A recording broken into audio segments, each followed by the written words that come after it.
Welcome everyone to this special webinar. I'm really excited about the topic because, as many people tell me, I'm a disruptor, so I'm curious to learn from Stephen what a disruptor really is and maybe if I want to be in that category. But Stephen Herzig is the Vice President of Enterprise Solution for Western Governors University. He's going to tell you a little bit more about his background. But it's a small world, and really excited to get to know him professionally as well, and not just as Crystal's father-in-law. So Crystal's one of my friends here in Northwest Arkansas. So Yeah. like I said, it's a small world, and I'm going to stop my share and turn it over to you, Stephen. So welcome. Thank you. Thank you. All right. Let's see if I can share my screen successfully here. Okay. Can everybody see that all right? Yes. All right. Well, welcome. I'm really happy to be here. Thank you, Casey, for inviting me to come. This is a topic that I'm very passionate about. Before I dive in, I want to tell you a little bit about me. Let's see here. Here we go. All right. So I'm currently, as she said, Vice President of Enterprise Solutions at Western Governors University, which is an all-online university, and it itself was a disruptor in the industry, and I'll talk more about that in a bit. Before that, I was Director of Enterprise Systems at the University of Arkansas. So I've been in higher education for some time, and I just love it. And why I love it, that's the topic of another hour presentation sometime, but I just love higher ed. But before that, I spent over 30 years in corporate America, working for big Fortune 500. As a matter of fact, Walmart's Fortune 1, and all the way down to little startups. And I've spent all of my 30 years in information technology and in the field of innovation, and I've helped some of these companies be disruptors. And as you can see, I also like music. And when COVID hit and I got kicked out of my office and I had to move into my band room as my office, so it's worked out kind of well for me. So we're here to talk about disruption. And what is disruption? Well, in any industry, people offer products, they offer services, which in turn define their industry. Agriculture, technology, transportation, all industries, right? All defined by the products or services which they offer. And within every industry, there is competition. Many companies or organizations competing to sell similar products or services to the same group of customers within the same industry marketplace. And the goal is to capture more market share than your competition. And that's what capitalism and the free market enterprise are all about. And as prices equalize in any market, in any industry, and they always will, the way to win market share is to offer more quality or more features or more value in your product than your competitor does in theirs. So products are continuously evolving, and either they continuously evolve or they die. And there's many instances where companies have failed to evolve, and they go out of business. And so I put this process of evolution into three distinct categories. And the first category is what I refer to as continuous iterative improvement. And it's the first category, and continuous improvement means adding more features, improving the quality, adding more value continuously to your product or your product line over time. And one of the best examples of this is the auto industry.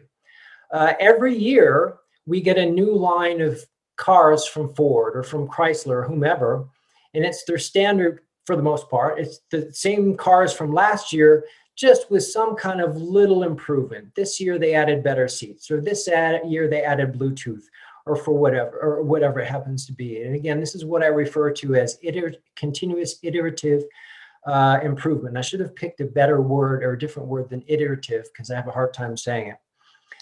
But until recently, and I'll come back to that, until recently, the automobile has really not changed that much since the days when they first rolled off Henry Ford's assembly lines in the 1920s. They contain more technology, more comfort, more features, true. But they're all iterative improvements on the fact that they still have 4 rubber tires, an internal combustion engine, most of them, a steering wheel, and the same general passenger configuration. And I mentioned until recently, and I promise you I'm going to come back to that point. So other examples of continuous improvement are the flushing toilet, right? Designed in 1851, and it's pretty much the same thing that it has always been, just with a few little modifications over the years. Candles, another example. Candle has been a candle has been a candle for as long as candles have existed. Now they've made improvements on the wax, the wicks, and for a while you could buy an uncandle, which was a kind of a different format, but they've always been the same with a little improvement. Pots and pans, still the same. They have Teflon and some different materials now, but they're still pots and pans. The second category is innovation. Some improvements are profound. They incorporate new technologies, new production methods, new materials, new processes that are unique or innovative. And companies who innovate leapfrog over their competition. And let me give you a couple of examples of that. Adding a radio to a car is an improvement, right? A continuous improvement. The radio existed before, the car existed before. Putting the two together, yeah, it's an improvement, but really not that big a deal. The invention of the automatic transmission, that was a big deal. That was truly an innovation. If we look in avionics, the invention of the jet engine was a significant innovation, especially in military avionics at first. It won wars. And then eventually it made it over to the consumer side and changed the way that we travel, especially long distances. The invention of stereo sound in the audio industry in 1958. Again, not just a small improvement. That was a huge improvement. It really changed the way that people listen to music. The invention of nylon as a synthetic fabric in 1939. That changed a lot of things. We were no longer bound by the properties of the traditional cotton and wool, and others. Nylon was a real game changer in the industry. Which takes us to our third category, which is really what we want to discuss tonight, and that is disruption. Sometimes an innovation is so profound that it redefines its own industry. And that's the dream of every entrepreneur. Every company who invests in research, that's the holy grail. That's what they really hope to achieve. When an innovation redefines its industry, it becomes a disruptor. Now, Clay Christensen, you may be familiar with him. He's an industry researcher. And others like him have published many theories and many ideas on what is a disruption, what makes a disruption, and qualifying criteria there. But and his is a little bit more complex than mine. But I like simplicity that covers a lot more bases. And for tonight, my definition of disruption is simply an innovation that redefines its industry. And what do I mean by that? The automobile. It was not an iterative improvement on the horse and carriage. It was completely new, and it changed or disrupted the transportation industry as a whole. In fact, it changed our culture, our social customs, and much, much more. The world really changed with the invention of mass-produced automobiles. And when the industry changed, it redefined all the surrounding players in that industry. Blacksmiths, horse breeders, carriage makers, their businesses all but shuttered. They adapted, and they exist today, but in only very small niche markets. The electric light bulb, another example. It was not an iterative improvement on a candle. It was a disruption that also changed our world. And candle makers who owned that space for so long, candles helped people survive at the time. An electric light bulb came along, and now candles simply are for aesthetic purposes. They survived, but they had to find a new market for themselves. The invention of recorded sound. This was earth-shattering for some people. I mean, it's commonplace for us, but at the time, the idea of recorded sound was just mind-boggling. Previously, if you wanted to hear music, you had to play it yourself, or you had to go someplace and hear somebody else play it. So recorded sound really changed the world and the way music was consumed. So let's talk about a more recent example of a disruption. Netflix. It disrupted the entertainment industry when it introduced its streaming service and was kind of the death nail in video rental stores. They were already suffering from some other problems, but that was the final straw for them. Now, I want to point out, I've been talking a lot about technology, but disruption is not always about technology innovation. Sometimes it's about business process innovation, or materials innovation, or even marketing strategy innovation. One of my favorite examples of this is Federal Express. It introduced an innovation in mail and package delivery that disrupted the industry in 1971, completely changed how we think about and how we ship packages around the world. And it was not necessarily about technology. And of course, there's technology involved, but it was really an innovative way of sorting, routing, and delivering packages and mail. Sorry, which leads me to my very favorite example, the Apple iPod. In 2001, Apple introduced the iPod. It forever changed the music industry and the way people listen to music. It was this disruptor of all disruptors in a way. This event in history is really important for several reasons, because it really was not about technology. Portable music players had existed for years. In 2001, there were many companies selling MP3 players or digital audio players. The innovation that caused the disruption was that Apple created a very high quality music player that was very user-friendly. Now, you could say that was simply an iterative improvement over digital audio players that existed at the time. And it was. So that wasn't the disruption. But Apple paired it with the iTunes Music Store, and that was the disruption. Previous to that, it was really difficult to get your music from a CD onto an MP3 player. You had to buy the album. You had to get the music from the CD onto your computer. You had to hook up your player to your computer and then somehow download it from the computer onto your music player. It was really complex and really hard.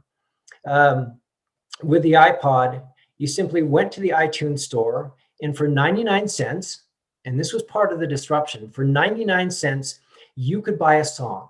You didn't have to buy an entire album if you just like one song. For 99 cents, and there was a lot of significance in that price point.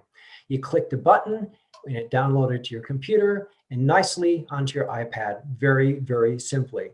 And almost overnight, it redefined its industry. It consumed the market and its competitors moved on to other products, and it disrupted and redefined the music industry. And it took a while for the music industry to figure out what to do with this new technology. They couldn't wish it away. It was there for good, and they had to figure out how to survive in this new world. Because for decades, musicians would record albums, which were a collection of songs with a theme or a story connecting them, and people who wanted to buy one or more songs went to a record store or they went to Walmart, and typically they would buy the album. It was an experience. Purchasing and consuming music was an experience. And this made it more like a fast food experience. It was very, very different. All that was gone with the iPod. People could buy just one song, not the entire album. This changed how musicians recorded music and forced the record industry to change how they distributed music.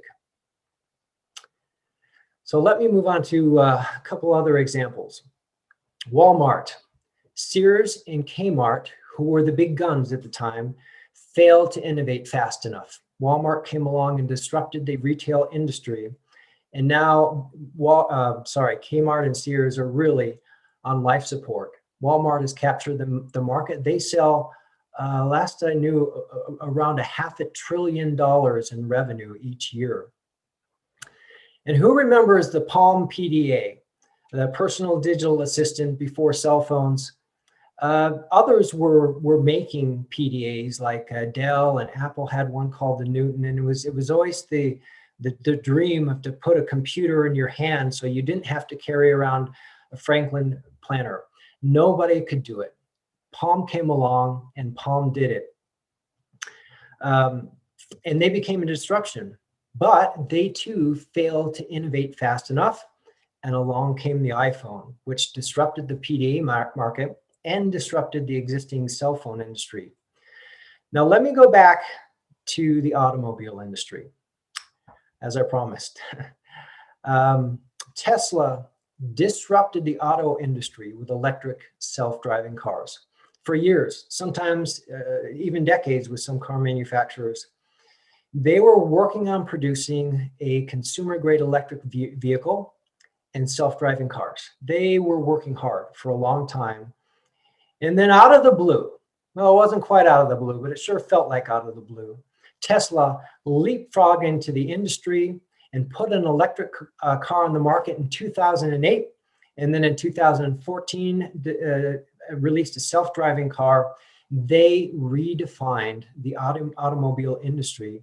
And auto manufacturers ever since then have really been trying to catch up and get ahead with electric cars and self-driving cars. And so far, they have not been able to do it. There's a couple that are nipping at the heels, but so far they haven't been able to do it. Now, I mentioned that I work for Western Governors University, who is a disruptor. And let me tell you why. In 1997, 19 governors from Western states, hence the name, got together to solve a common problem. They asked, how can we ensure that more of our residents have greater access to college education that fits their schedule? The US governors who founded WGU knew that college students of the 21st century would be very different from students of the past. For millions of working adults, the dream of pursuing a college education could only become a reality once the boundaries of time and place could be removed for them. And overcoming this challenge was at the heart of the WGU idea. WGU is 100% online, it's competency-based, it's crazy affordable, and it's very flexible. There are no classrooms. You take tests anytime, any place that you want to. You study anytime that you want to. And I will tell you that 24/7, 365, students are taking tests in the wee hours of the morning and late at night. There is no downtime for our systems. They're on there around the clock. Now, let me talk about competency-based. And that means the older students, for instance, who may have years of industry experience, can test out of courses. They don't have to sit through and pay for classes being taught or trying to teach them something that they already know. And that's a huge, huge advantage. And for a relatively small set price per semester, not per class, but per semester, students can complete as many courses as they want to during the semester. Now, remember, I said it was competency-based, and they could test out of courses. So they could test out of as many courses and then take as many courses as they want to their heart's content. As a matter of fact, I'm trying to remember, I think the record for the fastest completing a bachelor's degree was, I think it was around 30 days. We had somebody come through the university and get their bachelor's degree in 30 days. And at first, the rest of the higher education world said, that's impossible. That will absolutely, absolutely never work. Well, it did work. It did work. And not only did WGU prove that it was possible, but WGU is currently the largest single university in the country with over 130,000 currently enrolled students and over 200,000 graduates. Innovation is in our DNA. WGU offers 31 bachelor's degree, 26 master's degrees, degrees across 4 colleges, IT, business, teachers, and health and nursing, plus an additional 14 graduate degrees for licensed teachers. Education is a bridge to opportunity and to a better life for people. And previously, many non-traditional students who were trying to work a full-time job and raise a family, for them, there was really no option. There was no bridge to opportunity and a better life for them. And for these individuals, WGU has become the only hope of a better life for them and their families. And another higher education disruption is coming. Higher education has been evolving slowly for some time. Students of today are starting to look for different educational experiences, and COVID has absolutely thrown gasoline on that fire. Students now realize that there is a different and perhaps better way of receiving an education than sitting in classrooms, paying a high cost for a quote college experience. Now, am I saying that the brick and mortar colleges are going to go away? No, absolutely not. But there's a world of possibilities now out there for new and different types of students that didn't exist before, and students are starting to rethink what they want for a college experience. And employers are looking for employees with specialized training. Employers want employees with very specific skills. They want deep, not broad. They want employees that could come in, hit the ground running in their way of doing things. Google is now an educator. It announced its plan to launch a new certificate programs that are designed to help people bridge any skills gap and get qualifications in high-paying, high-growth job fields. The traditional degree pathway, with its prescriptive lists of required classes, is giving way. It's giving way to certificates, micro-credentials, and stackable degrees. And current students and potential students are more and more looking for higher education options with flexibility, lower cost, and the ability to learn anytime, anywhere. And WGU is one of the leaders in this evolution. So let's talk about being a disruptor. We've talked about what disruption is, companies who are disruptors. So at a very personal level, how can I be a disruptor? How can you be a disruptor? Well, there are characteristics that go along with being a disruptor. I've mentioned corporations and organizations that strive to be disruptors. For the employees that they're looking for, they're not just looking for knowledge. It's no longer good enough to be smart anymore. They're looking for innovators. They're looking for disruptors. And who are these people? They are people who are continuously curious, explorers, or passionate people. They're doers. They're both abstract and concrete thinkers. They look for opportunities, they're risk takers, and so forth. And the list is here. And I'm not trying to imply that Homer Simpson is a disruptor, but I don't know. Maybe he is. Okay, moving into the future. The focus of learning can no longer solely be about the acquisition of information or even knowledge, like I said, because these are quickly and easily available online. Just Google it, right? Learning moving forward needs to be about the acquisition of experience, of wisdom, of ideation and innovation skills. These are what the employers of today and employers of the future are looking for. Disruptors are eager to let go of the past in favor of a better future. And there are a few statements which I refer to as disruption killers. And let me know if you've heard these or if these words have come out of your mouth at any time. That's how we've always done it, right? That's an innovation killer. We've tried that before, it'll never work. Oh, that's too much of a risk. That's too hard. In any sentence that starts with, well, good old-fashioned whatever, Now, if you're prone to making these statements, innovation and disruption probably don't come easy for you. Now, to be a disruptor, you have to have tools. It doesn't matter what industry you're in, there are tools that disruptors use. And what are they? Well, when I was at the University of Arkansas, I would frequently talk about innovation, give presentations. And in my presentations, I would say, today, technology is in the foundation of every academic discipline on campus, with a possible exception of philosophy.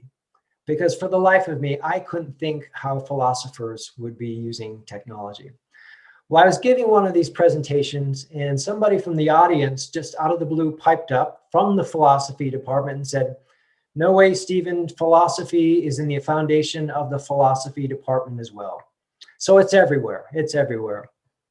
And beyond having the characteristics of an innovator and a disruptor, you need to understand and know how to use the technology and tools of any given industry.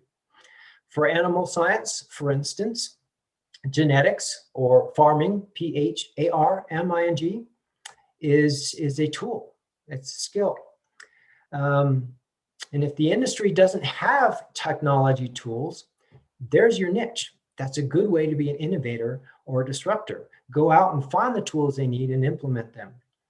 Another example, regardless of, I suddenly got a poll. There we go. Is that gone? Can you see my slides okay?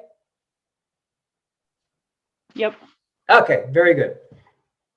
All right, what was I saying? Oh yeah, regardless of the industry, every engineer, every scientist, animal scientist, researcher, analyst now needs to know R and Python as development languages, because I can promise you, they will become valuable tools in your research. The understanding of the principles of artificial intelligence and machine learning are also very important. For animal science in particular, I would add that you should be familiar with the Internet of Things and associated technology. Know the basics of robotics. You must be the non-traditional animal science that will carry that field into the future. And some of you are probably thinking, why on earth, if I like cows and farms, do I need to use robotics or need to learn about robotics and artificial intelligence? Well, let's talk about future opportunities.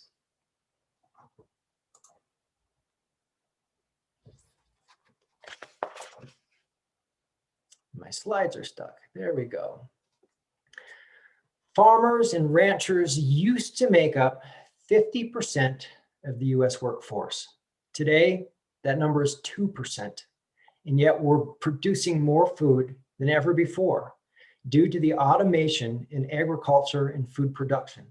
And what's that automation?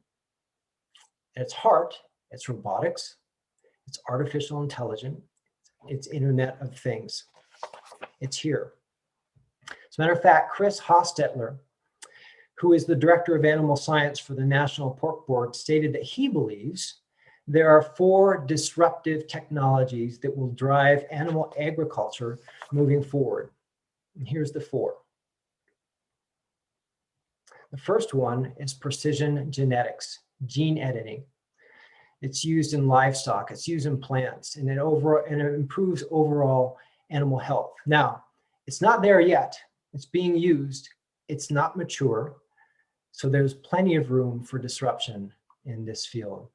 And I hate to even bring it up, but cultured meat, right? The notion of cultured meat makes the hair on the back of the necks of most agriculturists and animal scientists stand up, but we all know this disruption is coming. And you can go to Costco and buy Beyond Burgers right now. It's here. And those who see this as a threat will lose. Those who embrace it will become the next disruptors. And it is not mutually exclusive to traditional livestock production. Can I just add something? This reminds me of a conversation I had. Rob would know Hyatt Provost, but we were talking about cultured meat, and I asked him if you took out all the negative things that we have to say about it, and it checked all the boxes.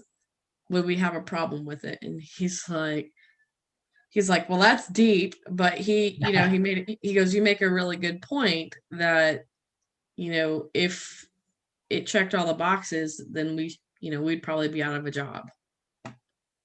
Yeah. But there's opportunity. And, when I'm through with my presentation, maybe you can go into some of the examples of threatened companies or threatened industry players that changed their niche and became highly, highly successful. So there will always be a place for livestock production in animal science. All right, number 3 from Chris's list, big data. Big data boils down to collecting massive, massive amounts of data. And that may be weather data, it may be geography, climate, soil, vegetation, animal behaviors. Far more data than any one individual or team of individuals could effectively process, sometimes in a lifetime. But artificial intelligence can process all this data, and machine learning. And they're able to formulate recommendations to farmers to improve their processes and improve their chances for success. And monitoring, again, Internet of Things, robotics, monitoring is what gathers that information, that data. And I'll give you an example. Monitoring is used to determine when specific animals may be getting sick, how much an animal has eaten, and a robotic feeder can choose to dispense a large amount or a small amount of food for each individual animal being monitored. You can now wear a watch. I have a watch on right now that measures my heartbeat. It measures how much I sleep. The new Apple Watches measure your blood glucose level, your blood pressure, your heart rhythm. Would it be valuable for a farmer to know that information about each and every animal? Of course it would. And then feed all that data into artificial intelligence and a recommendation engine, and think about the information that would come back out of that to help a farmer or animal scientists be more successful. So let's talk about Scott Hutchins, who's the Deputy Undersecretary of Research, Education, and Economics for the U.S. Department of Agriculture. That's a lot to fit on a business card. Now, he has stated that the positive disruptions he's seen in the livestock industry focus on 4 themes, which are very, very close to Hostetler's list. Again, genetics, digital agriculture, which is really the integration of digital technologies into crop and livestock management. Artificial intelligence, again, he says that. And then he adds new age whole farm management, which is helping farmers think about biology, physical, financial, and family aspects of farm business. And there's a great book by Gary Stevenson, Startup to Sustainability, about this topic. So he's very much on the same page as Hostetler is. All right. So what does that mean for us, for you, those of you in animal science? Where do you start? How can you be a disruptor? I don't know specifically. I'm not in the industry, but there's my survey again. Okay, but let me give you some thoughts that have come to me based on some of the research that I've done. If automation took the workforce from 50% to 2%, what's going to take it to 1%? That's a disruption waiting to happen. Farmers are not technical. Overgeneralizing, I know, but generally speaking, they're not technical. They are change and technology adverse. Can you build technology for non-technical farmers? There's an opportunity for innovation and disruption. There's a healthy fear of GMO amongst consumers. It's real. Found it or not, it's a real fear which influences buying habits. So what's the alternative? Of course, there's organic, but that's expensive and sometimes difficult. But there's got to be another way. There has to be another way. The world is looking for healthier choices in food. Where is the opportunity for disruption there? There's one. There's got to be one. All right, so I'm going to mention it twice. Sorry. Cultured meat. That's a disruption. What is the value proposition for protein production? After all, people still ride horses and burn candles, right? After their industries were disrupted, they adapted. Vinyl records are wildly popular. They're retro now, right? And expensive, I might add. After disruptions in the music media industry, they reinvented themselves. So again, there is always opportunity. There's always opportunity for a company that used to be the behemoth who is now maybe the underdog in a new disrupted industry. Can you see what no one else sees in the data? As animal science turns to collecting more and more data, big data like everyone else is, you may have a skill for seeing things that other people do not. For instance, if you analyze data from the perspective of other living organisms, say people, and there's centuries worth of data on the behavior of people, could that be applied to farming? Is there a crossover in that data analysis? If people study the behavior of living things to build robots and robotic algorithms, what if you turned that around and applied robotic algorithms and principles and theories to livestock? No, I don't know, just an idea, but I'll bet there's something there.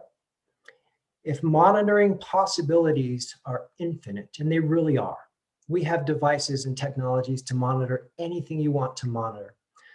What would you monitor? What is that thing that you could look at that no one else has looked at that will make a difference in the industry? Observe the unobserved. If researchers have looked at all possibilities and have not found answers to the questions, look at the impossible instead. All right. So let me go back, kind of sum it up. The disruptor checklist. Do you have the characteristics of an innovator or a disruptor? Remember, to be successful, you can't just be smart.